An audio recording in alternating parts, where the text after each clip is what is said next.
Hello friends, welcome to classic சமையல். நம்ம சேனலுக்கு புதுசாக வந்திருக்கீங்கன்னா மறக்காமல் சப்ஸ்கிரைப் பண்ணிக்கோங்க, பெல் ஐக்கானை ப்ரெஸ் பண்ணிக்கோங்க. இப்போது இன்றைக்கி நம்ம பார்க்க போகிற ரெசிபி பார்த்திங்கன்னா மரவள்ளி கிழங்கு வடை. இது நவம்பர்லேருந்து ஜனவரிக்குள்ளே தான் அதோட சீசன் ஃப்ரெஷ்ஷாக கிடைக்கும். அதை வச்சு இன்றைக்கி நான் ஒரு யூனிக்கான ரெசிபி செய்ய போகிறேன். இதுக்கு தேவையான பொருட்களை இப்போ நம்ம பார்க்கலாம்.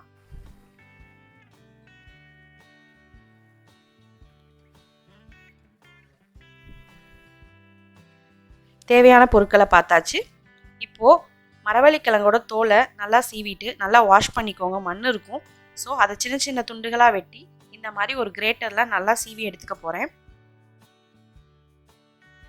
நீங்கள் தோல் ஹார்டாக இருக்குன்னு ஃபீல் பண்ணிங்கன்னா கத்தியில் ரிமூவ் பண்ணிக்கோங்க, இல்லைன்னா பீலர்லேயே ரிமூவ் பண்ணிடலாம்.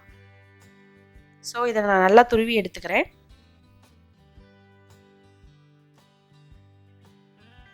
இது ஒரு 250 கிராம் இருக்கும். இதை ஒரு மிக்சிங் பவுலுக்கு மாற்றிக்கோங்க. அதோட வெங்காயம், கொத்தமல்லி இதை சின்ன சின்னதாக வெட்டி வச்சுருக்கேன், அதையும் சேர்த்துக்கிறேன். கூடவே 3லேருந்து 4 டேபிள் ஸ்பூன் அரிசி மாவு. இது அந்த மரவள்ளிக்கிழங்கை பைண்ட் பண்ணுறதுக்காக. 1 டேபிள் ஸ்பூன் மிளகாய்த்தூள், 1 டீஸ்பூன் சோம்புத்தூள், தேவையான அளவு உப்பு, கூடவே கொஞ்சமாக தண்ணி தெளிச்சுக்கோங்க, ரொம்ப வேணாம். ஸோ இப்போ இதை நான் நல்லா கலந்து விட்டுக்கிறேன். இப்போ கைகளை வச்சு நல்லா பிசைஞ்சு விடுங்க. இதை ஒரு நல்லா பிசைஞ்சு விட்டிங்கன்னா இது வடை போடுறதுக்கான பக்குவத்துக்கு நல்லா வந்துடும்.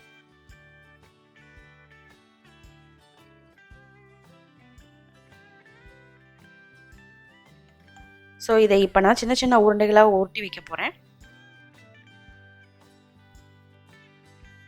இதில் ஒரு 6லேருந்து 7 வடை செய்யலாம். நாம் இப்போ ஒரு கடாயில் எண்ணெயை சூடு பண்ணிக்கிறேன். எண்ணெய் மிதமான சூடு வந்ததுக்கப்புறமா நம்ம அந்த உருண்டைகளை எடுத்து சின்ன சின்னதாக வடை மாதிரி தட்டி எண்ணெயில் போடுங்க.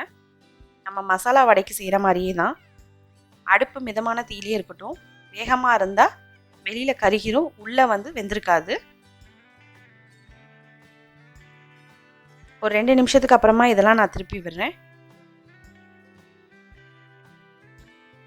இன்னும் ஒரு 2 நிமிஷம் வேகட்டும்.